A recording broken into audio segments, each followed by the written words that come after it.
Já está arrumando aqui? Alô, alô. Isso.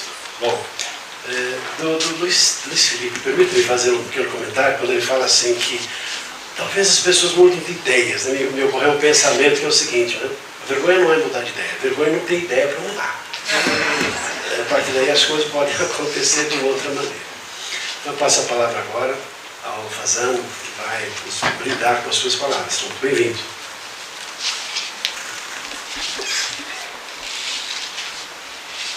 Que pepino que você me passou aí. Falar depois dele é uma coisa complicada.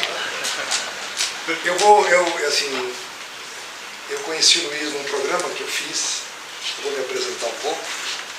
Meu nome. Primeiro eu queria agradecer a todos vocês, porque vocês são diferentes da maioria, ou de uma grande parte das pessoas, porque é uma quarta-feira chuvosa.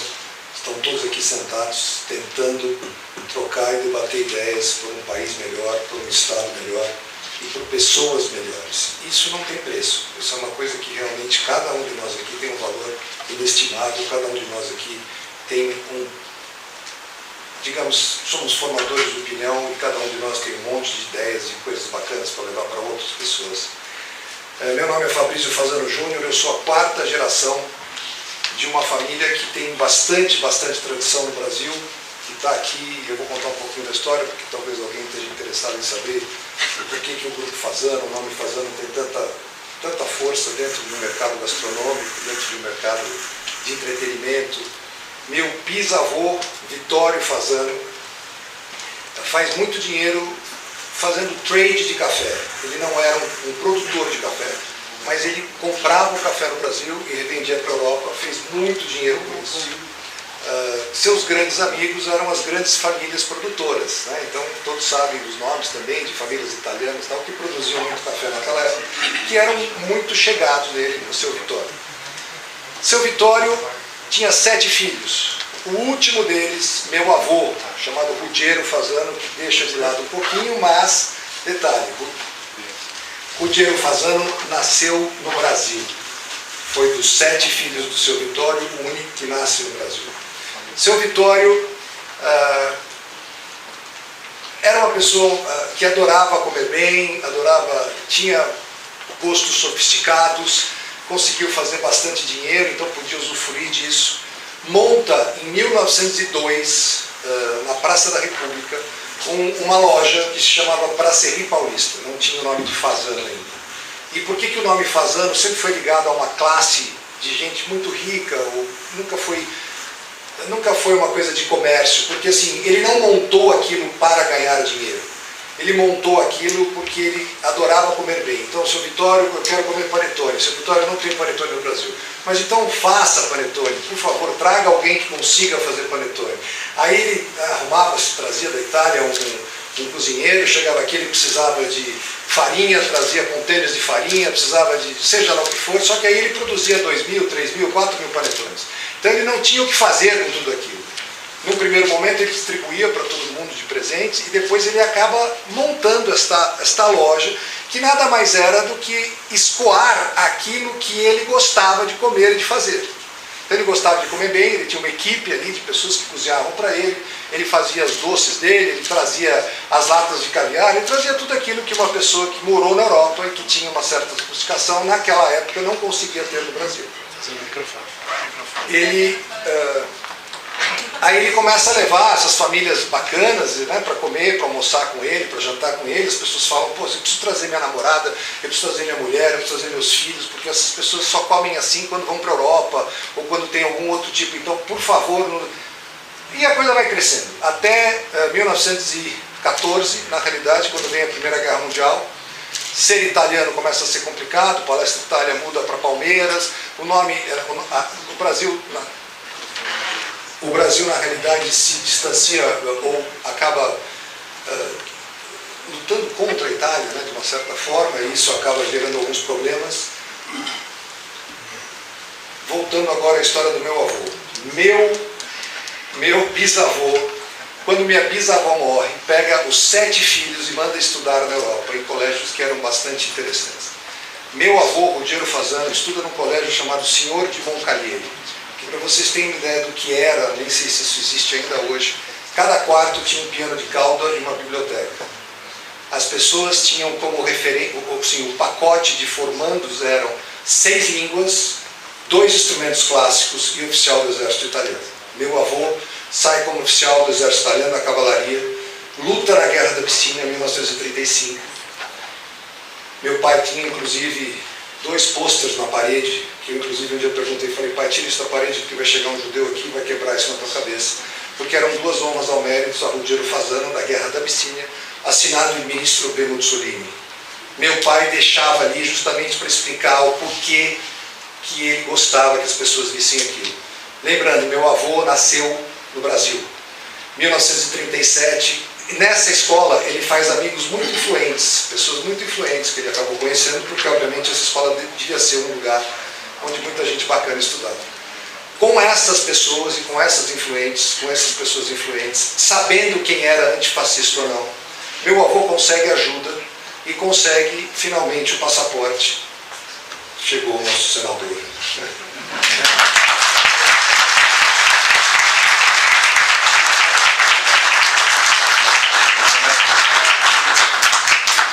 Bem?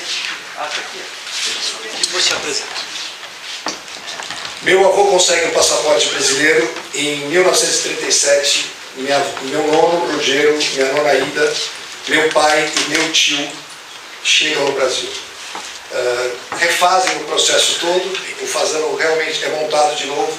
Vai até 1965, quando na realidade, aí, já por um problema que o governo militar assume, o nosso governo, Fidel Castro tinha acabado de assumir Cuba, não se sabia direito se o Brasil ia ser ou não um país comunista, as pessoas tinham mundo, aquela guerra fria entre o Brasil e os Estados Unidos, e as pessoas param de frequentar esses restaurantes de uma maneira mais assim abrupta, e eram 5 restaurantes na época, 1.200 empregados, a gente fica um ano fechado não, mas sem absolutamente nenhum tipo de movimento.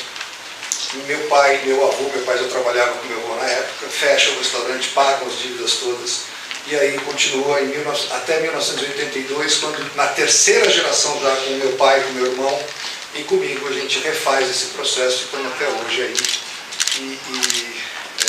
Eu sou economista, nunca gostei da noite, não sou uma pessoa que tem esse processo de ficar...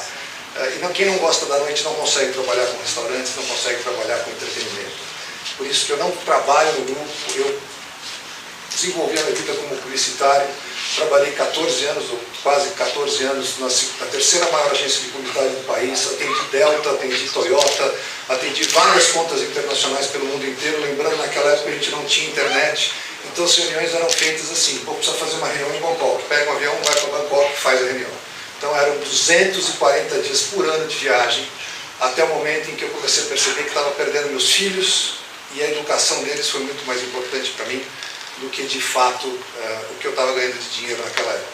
Saio, dedico uma parte da minha vida à fotografia, tenho 2 livros de fotografias publicados, um só de cavalos. Durante 7 anos fui fotógrafo oficial do Rally dos Sertões, sempre gostei muito de natureza, sempre gostei muito de barulho de passarinho, de barulho de água, de barulho de rio, e isso foi uma coisa que foi me tomando e fazendo com que eu fosse entendendo melhor o que é a vida.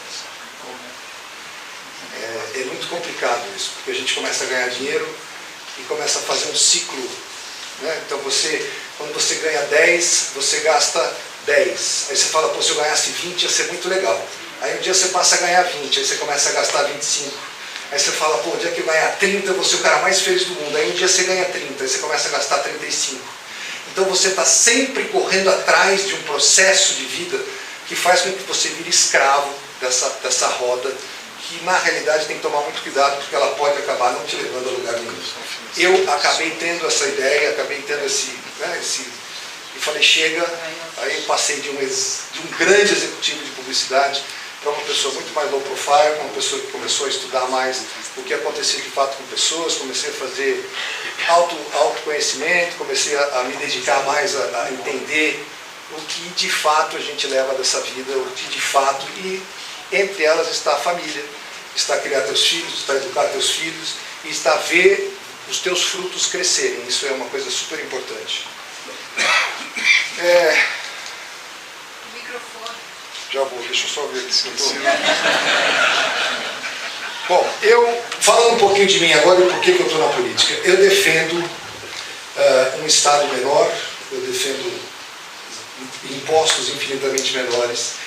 Eu defendi publicamente e com muita raiva e veemência tudo isso que aconteceu no passado, agora nesses últimos 2 anos, que foi o mercado fechado, lockdown, pessoas sendo segregadas. Eu não consegui entender, mesmo tendo restaurantes. Eu juro para vocês que quando São Paulo abriu um pouquinho, eu nunca consegui entender como é que você chegava num restaurante e você podia sentar, tirar a máscara, conversar, brincar, fazer de tudo, e os coitados que estavam lá de pé com aquele windshield, com aquela máscara, totalmente amarrados.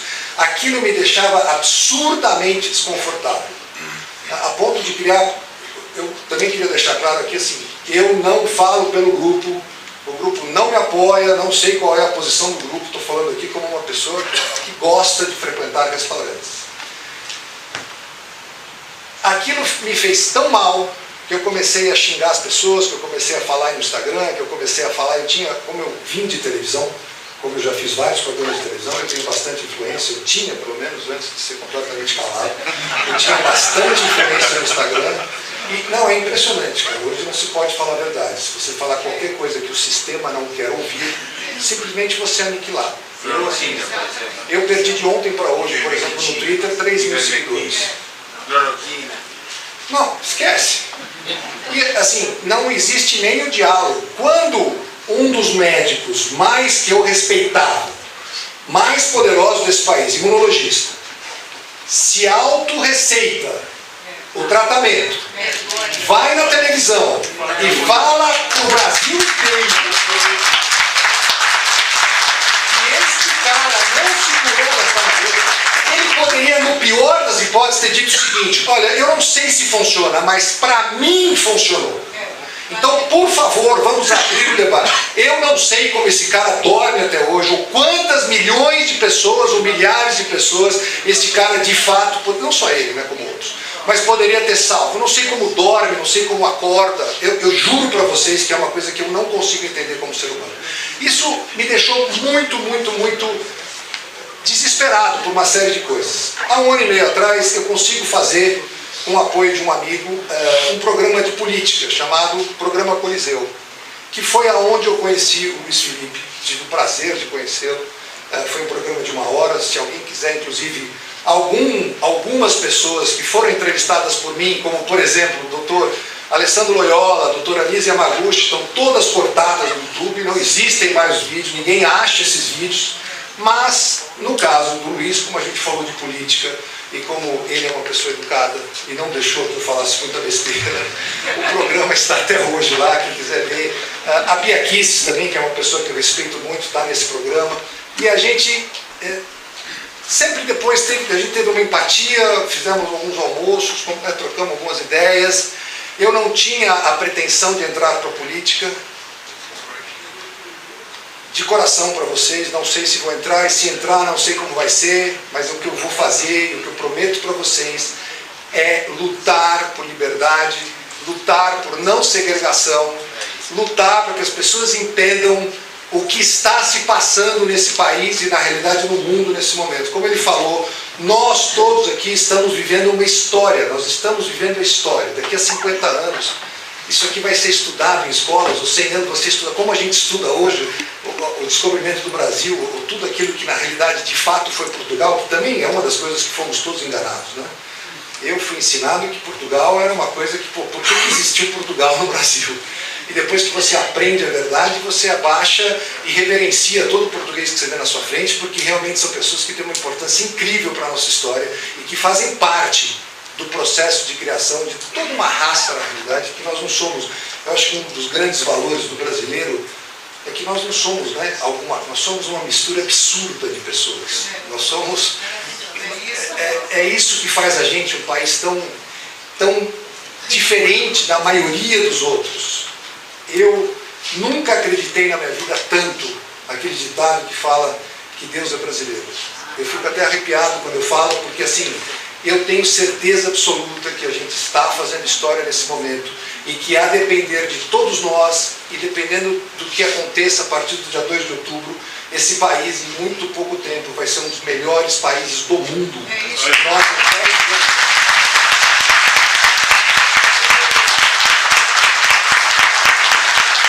não existe nenhum lugar do mundo que tenha a riqueza que a gente tem, que tem o povo que a gente tem, que tem, inclusive, graças a Deus, um presidente que tem os seus defeitos, mas que é o cara que está defendendo esse negócio todo, porque se não fosse ele, nós já estaríamos completamente vendidos para esses países de esquerda que estão destruindo o mundo.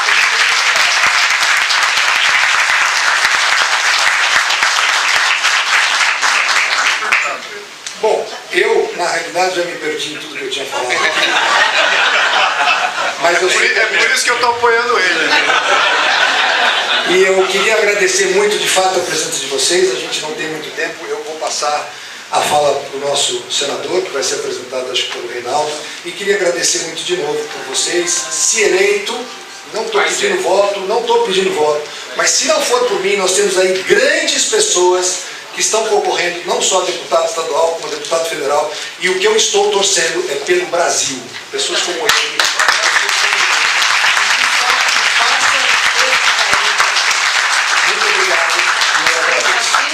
Bem, quanta história, uma aula de história a gente teve agora há pouco, outra história também muito bonita. E assim, até o aspecto de somos frutos de uma civilização greco-romana, cristã, civil, latino-americana, luso-brasileira, ou seja, uma mistura aí que fez com que a gente estivesse aqui hoje, né? Também que não perguntou sobre time de futebol, né? A nacionalidade e tal. Mas agora tenho a honra, o privilégio de fazer aqui a apresentação do nosso ex-ministro Marcos Pontes, que também tem uma outra história, uma história muito bonita. Marcos, nascido em Bauru, São Paulo, em 1963. Marcos Pontes é mestre em engenharia de sistemas, engenheiro aeronáutico, piloto de caça, piloto de testes de aeronaves e astronauta profissional, especialista da missão da turma 17 de astronautas da NASA. Foi ministro de Comunicações e ministro de Ciência, Tecnologia e Inovações. Filho de família humilde, começou a trabalhar com 14 anos de idade como eletricista aprendiz para ajudar em casa e pagar pelo seu curso técnico. Hoje é empresário, palestrante motivacional, consultor técnico, especialista em segurança operacional. Reconhecido internacionalmente pelo seu trabalho em educação e tecnologia, Pontes também é embaixador das Nações Unidas para o Desenvolvimento Industrial, embaixador mundial para o ensino profissionalizante, presidente da Fundação Aeronáutica Marcos Pontes, é autor de 4 livros. Missão Cumprida, é possível. Essa aqui, Missão Cumprida é um deles. É possível. Como transformar seus sonhos em realidade é outro. O Menino do Espaço e também o último livro, Caminhando com Gagarin. Tenho a palavra de passar agora, a honra de passar